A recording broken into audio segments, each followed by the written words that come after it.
If I was to say to you the words Crossed Crow Books, what would you think about? What kind of image would that entice in your beautiful, magical brain? If you've never heard of Crossed Crow Books, allow me to introduce you to this independent occult publishing house that specializes in books on the subject of witchcraft, witchcraft ritual, spirit work, divination, and all manners of occult witchcraft related information.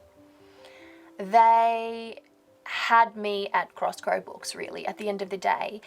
If you're anything like me and you're a bit more advanced in your practice of witchcraft and magic, folk magic, green witchcraft, hedge witchery, shamanic witchcraft, be that as it may, you've gone beyond the basics and you're thirsting for that grittier, more serious, more intense style of literature, then it's almost necessary to step away from bigger publishing houses that seem to be fixated on providing material for the beginner witch only. It is very hard to find grittier, more advanced books by bigger publishing houses. It's not impossible. Occasionally they do put them out there, but for the most part, you have to go more independent in that search. And so that's why there are so many newer imprints coming up all the time. But Crossed Crow Books had me. As soon as I checked out their website, I've got to say they have a catalogue of authors contributing to this vast pool of witchcraft literature. And some of these authors are familiar to me by name. Some of these authors are brand spanking new to me. But the nature of the books that they're backing over there is just so up my alley.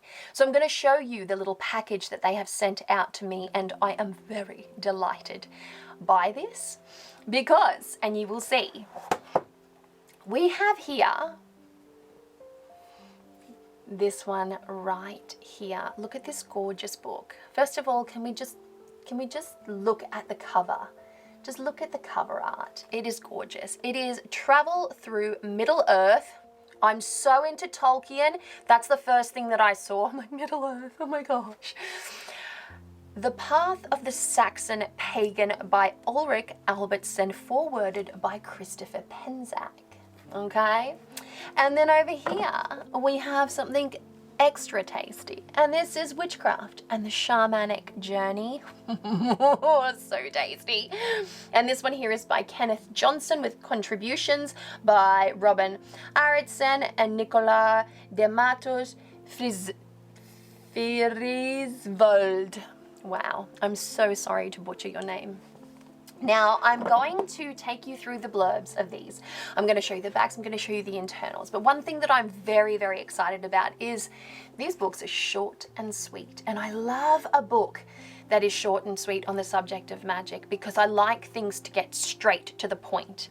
I like a big, fat work of fiction and a very skinny non-fiction read, for the simple fact that my attention span is finite, my time is limited, and I want to get everything as succinct and as clearly laid out as possible without any of the fluff that a lot of witchcraft authors like to imbue their books with. So let's have a closer look at both of these beautiful books. I haven't read any of them yet. I've simply unboxed this and I've read a little bit of the back, but I want to show you some of the magic of these books because it is always a good day when I find good books on the subject of witchcraft and when I can recommend good books on the subject of witchcraft. Because I'm a bit parched on non-fiction literature at the moment. So let's have a closer look. Having a bit of a closer look, we've got a nice glossy cover. There is the logo for Crossed Crow Books. Very cool, very cool. So we're looking first at Travel Through Middle Earth, The Path of the Saxon Pagan. This one here looks amazing. So let's have a little look at the table of contents. We have, who were the Anglo-Saxon, the old gods, the Woeford, Honor and weird, elves, those who have gone before, the magic of Middle-earth, mead made simple, gathering at the hearth, holy tides, rites of passage, glossary and bibliography. So we have a beautifully, love the page art. We have a beautifully laid out book with a pretty extensive glossary. I mean, in keeping with the size of the book, that is.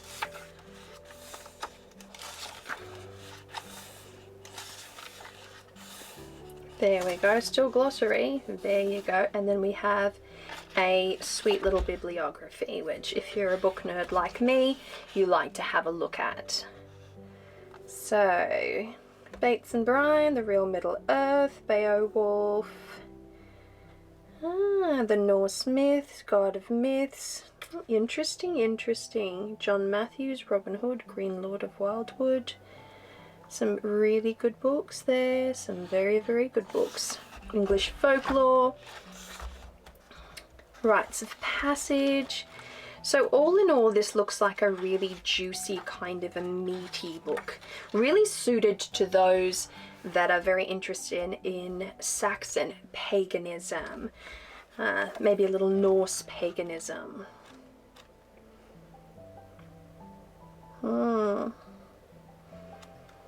Looks interesting. I carry fire around this holy steed and ask all spirits to depart unless invited. Thnor ward this sacred place. Very cool, very cool. Alright, so we've had a nice little look in there. Let's have a look at the back. Alaric Albertson travels through Middle-earth, the path of the Saxon pagan, in a beautifully written book that tells the reader how to incorporate these old pagan beliefs into modern magical practices. The book itself serves as a bridge to the past, connecting the reader to folklore, traditions, and rituals of the Anglo-Saxon in a way that is both comforting and familiar, while still engaging enough to help the reader add depth to their practice. Contained herein are instructions for performing the Husel, very interesting, which is a ritual designed to honor one's ancestors. The gods and the elves and dwarfs. Also included are observations on Anglo-Saxon cosmology, the weird and its connections to fate, seasonal tides and ways to celebrate them, rites of passage, worship and magic. This book is truly a must-have for anyone seeking alignment with the old ways of the Anglo-Saxon. Very cool. And then we have Witchcraft and the Shamanic Journey.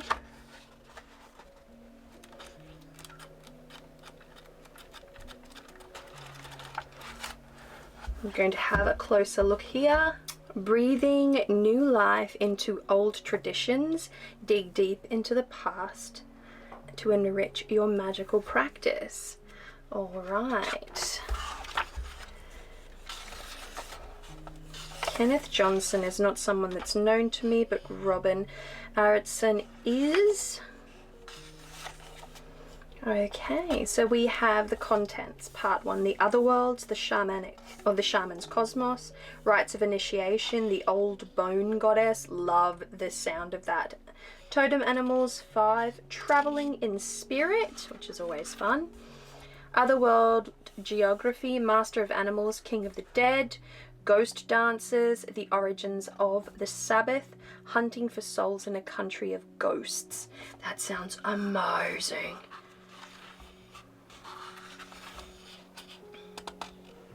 Okay, this one here is slightly more grunty than the Saxon book. We have endnotes, introductions, very, very interesting. Oh, very interesting. Oh, this looks exciting. We have a little bit about the author here. We have a good index that goes for a couple of pages actually, so very good. We have quite the substantial piece of information being shared. Traveling in spirit, the otherworldly journey. This looks really, really fun, really interesting. The Fairy Queen, Scotland, 1662. The judges were shocked the beautiful red-haired farm wife had not been tortured or interrogated. For that matter, no one had ever accused her of witchcraft. She had come forward of her own accord, she said, in order to confess, and confess she did, over and over again, from April all the way to June. Isabel Gowdy. Wow. The White Lady of European myth. Oh, the old bone goddess among the Occult shamans of Siberia. The world tree is a great fir that grows in the farthest north. In the branches of the tree nests the bird of prey mother, who had iron feathers, an iron beak, hooked claws, and the head of an eagle. Shamans are born from the eggs she lays in the world tree. Damn. Whoop. Oh, that looks amazing.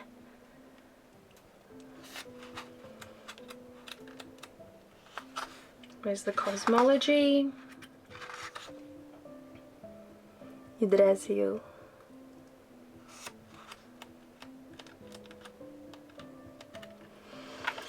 Wow, let's have a look at the back. This beautifully written book will show seekers of the magical arts how to reclaim the old traditions of our pagan ancestors, which, as the author will show, were heavily rooted in shamanism. Kenneth Johnson takes the reader on a journey far into the past where these shamanic practices of the medieval and Renaissance European people can be explored while simultaneously teaching the working witch how to incorporate these older traditions in their own magical practice. Included in this book are explorations of the mystical otherworld, instructions on how to discover one's tree of power, methods of entering the world mountain to gain wisdom, and in-depth overview of folkloric initiatory practices, the folklore of the wild hunt, and much more. This timeless book offers seekers of the older traditions of witchcraft a solid framework upon which to build a practice using a wealth of witch folklore and mythology as the foundations. In Witchcraft and the Shamanic Journey, Johnson leads us around the world, showing us the overlapping worldview of the shaman and the importance of spiritual initiation into the calling, as well as the various ways such as a calling.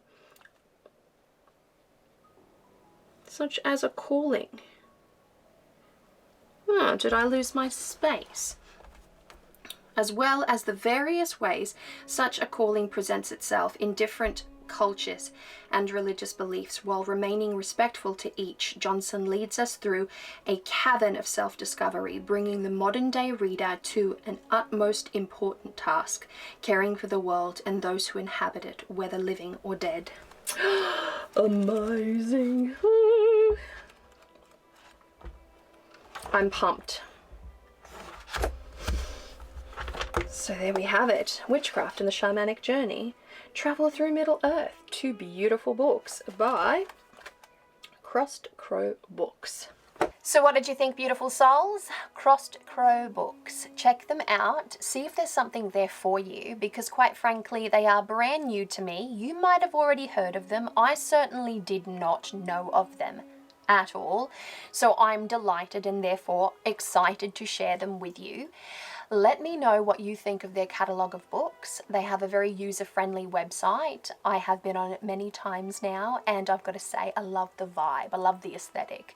They are yummy, yummy. Now, let me know what you think of Witchcraft, the Shamanic Journey, and Travels Through Middle-earth, a Path of the Saxon Pagan. which one of these books would you most like to hear more about? Because I intend on reading both of them, but which one should I start with? Which one are you most curious about? I just want your opinions, and then I will do a thorough book review on one of these bad boys, or both of these bad boys, if the voting is very even. You know what I mean? So with all of that said and done, my beautiful souls, if you have enjoyed this video, please do give it a like, subscribe to my channel if you haven't already, hit that little notification bell to be notified when I post new videos, and share this one around if you know of someone who is itching for some really good books on the subject of witchcraft. And I will see you again very soon, hopefully, in another video. Mwah! Bye!